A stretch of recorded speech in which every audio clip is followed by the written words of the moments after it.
By surrendering to ourselves, to our karma, to the story of our life, the pain of our past, what we resist feeling and what we judge as good and bad, we heal ourselves and allow ourselves to transform.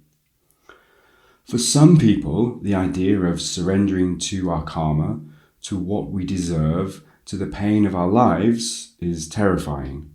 But it's only when we accept and surrender to our pain, to the things that we have done and judge as bad, that our life and karma can really start to transform. The physical process of body de-armoring teaches us how to work with physical and emotional pain in a way that translates back and aligns to our emotional and mental bodies, integrating heart, mind, and sex, or as we discuss later, the 3D, 4D, and 5D communication styles. Karma is an ancient Eastern concept and is basically the law of cause and effect, in that for every action there is another action. So every action we take in our life is our karma, and all of our actions have to translate, fit into, and operate in our vibrational, reflective reality. Thus, our karma may not always match our intentions or desires. No matter how hard we try, both the collectives and our own karma needs to change before a vibrational universe can reflect what we truly desire and intend. You might have noticed people promoting the law of attraction as a way of making all your desires come true while living in abundance. And for many of these people, it mostly works. But for other people, they really struggle. And this is because first we need to work on our karma, and often our shadow. When practicing shadow work, our intention is more complex, so the law of attraction can actually go against our free will and desire. As we try to heal not just our karma, but that of the collectives, we need to focus on what we do not want to heal it by experiencing it. To transform our emotions, we need to feel them. So we risk creating what we do not want by focusing on it. But by only focusing on what we do not want, we don't fully heal or change our karma. So we can never use the law of attraction to its full potential. To change collective karma, which affects our own karma and potential, we need to also focus on what we do not want outside of ourselves instead of just within, which makes the law of attraction in shadow work even more problematic.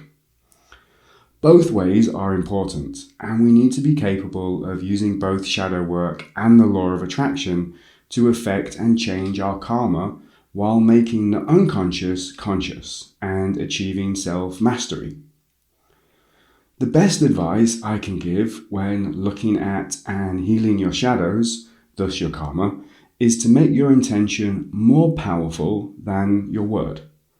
By always focusing on your end intention more than the process or words, this will make using the law of attraction in shadow work less problematic. Our word is still important, and we need authenticity and honesty to keep our energy channels open. But often language and words can trap us from feeling our emotions and expressing or getting to our deeper truths. So a life driven by intention will always be more fruitful than one driven by a he said, she said mentality, or that means this. Abstractly looking at karma, or vibration, and shadow with the laws of polarity and attraction, together which are magnetism, we see that the laws of the universe are paradoxical in how they work together, and need to weave in and out of each other to generate this reality, the one we are living in right now. It's why if you ask people what the laws of the universe are and what they mean, answers differ, depending on which school they studied with.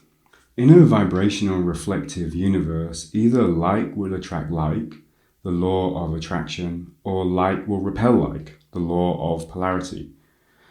As to which happens is not so clear-cut and can only be governed by a higher intention. So as many of us notice in our love relationships and partnerships, As we try to find our best match with the law of attraction, we can find ourselves turned off by our best love match on paper, but completely turned on by people who are not the best match for us overall. Some of these concepts are potentially too esoteric or deep in polarity and academic for many to care for or make use of. But to make surrendering to our karma safe, we have to have forgiven ourselves. For some people, self-forgiveness comes before forgiving others. And for others, forgiving others comes before forgiving themselves. In either case, the more self-acceptance and trust in life, trust that bad things generally happen for a reason, and our pain is our greatest teacher, the easier forgiveness and surrendering to our karma becomes. The reality is the longer it takes us to learn these lessons, the more bad and painful things need to happen. During de-armoring and emotional detox sessions, if we are not surrendering to what we deserve, to our soul, if we are still trying to control the outcomes purely with our mind, then the sessions have much less of an effect. Forgiveness, for many of us, is one of the hardest lessons to learn. So I'd like to share a personal perspective about trust and forgiveness that has helped me greatly over the years. It might not work for everyone, but you can try it if you like. When we reflect on life, we will often see that it is the people who we trust that hurt us the most. If in trusting someone, we believe it means that they will never do anything wrong or hurt us again, directly or indirectly, then we are being naive. The nature of being human is to learn through our mistakes and our pain. To trust someone on an emotional level is to say yes to life, yes to experiencing both pleasure and pain through the experiences that they bring. When we tell someone, I trust you, on an emotional level, we are indirectly saying, you are worthy of my forgiveness. Or, I'm willing to learn from the hurt you bring if you bring it. As we become older and wiser, we can only hope that this becomes less true. If this perspective helps you, then feel free to use it.